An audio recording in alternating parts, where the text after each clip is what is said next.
തിരഞ്ഞെടുപ്പായി, പെരുമാറ്റച്ചട്ടവും ചട്ടലംഘനവും പരാതിയും എല്ലാം വന്നു തുടങ്ങി. അല്ല, എന്താണ് ഈ പെരുമാറ്റച്ചട്ടം? എന്തെങ്കിലും ലംഘനം കണ്ടാൽ വോട്ടറായ നമുക്ക് എന്ത് ചെയ്യാനാകും? തിരഞ്ഞെടുപ്പ് സമയത്ത് രാഷ്ട്രീയ പാർട്ടികളെയും സ്ഥാനാർത്ഥികളെയും നിയന്ത്രിക്കുന്നതിനായി തിരഞ്ഞെടുപ്പ് കമ്മീഷൻ പുറപ്പെടുവിക്കുന്ന ഒരു കൂട്ടം മാർഗനിർദ്ദേശങ്ങളാണ് പെരുമാറ്റച്ചട്ടങ്ങൾ. വോട്ടർമാരെ സ്വാധീനിക്കുന്നതോ തിരഞ്ഞെടുപ്പ് പ്രക്രിയയെ തടസ്സപ്പെടുത്തുന്നതോ ആയ പ്രവർത്തനങ്ങൾ തടയുകയും സ്വതന്ത്രവും നീതിയുക്തവുമായി തിരഞ്ഞെടുപ്പ് നടത്താനുമാണിത്.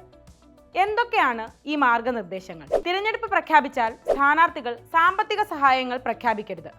സർക്കാരുകൾ പുതിയ പദ്ധതികൾ പ്രഖ്യാപിക്കാനോ പദ്ധതികൾക്ക് തറക്കല്ലിടാനോ പാടില്ല. മന്ത്രിമാർ പ്രചാരണത്തിനായി സർക്കാർ വാഹനം ഉപയോഗിക്കാൻ പാടില്ല. ജാതി പറഞ്ഞോ വർഗീയ വികാരങ്ങൾ മുതലെടുത്തോ വോട്ടർമാരെ സ്വാധീനിക്കൽ, അഭ്യൂഹങ്ങൾ പ്രചരിപ്പിക്കൽ ഇവയൊന്നും പാടില്ല. സർക്കാർ ഫണ്ടിൽ നിന്നും പണം മുടക്കി തിരഞ്ഞെടുപ്പ് പ്രചാരണത്തിനുള്ള പരസ്യങ്ങൾ നൽകരുത്. പണം നൽകിയോ ഭീഷണിപ്പെടുത്തിയോ വോട്ടർമാരെ സ്വാധീനിക്കാനും പാടില്ല. ഇനി ഏതെങ്കിലും രാഷ്ട്രീയ പാർട്ടിയോ സ്ഥാനാർത്ഥിയോ പെരുമാറ്റച്ചട്ടലംഘനം നടത്തിയാലോ? വോട്ടർ എന്ന നിലയിൽ നമുക്കും തിരഞ്ഞെടുപ്പ് കമ്മീഷനിൽ പരാതി നൽകാൻ കഴിയും. എങ്ങനെയാണെന്നല്ലേ? ഇപ്പോഴെല്ലാം സിമ്പിളാണ്. സി വിജിൽ ആപ്പ് വഴി ഫോട്ടോയും വീഡിയോയും സഹിതം പൊതുജനത്തിന് പരാതി നൽകാം. പരാതി കിട്ടി 100 മിനിറ്റിനുള്ളിൽ നടപടി ഉണ്ടാകുമെന്നാണ് ഇലക്ഷൻ കമ്മീഷൻ പറയുന്നത്.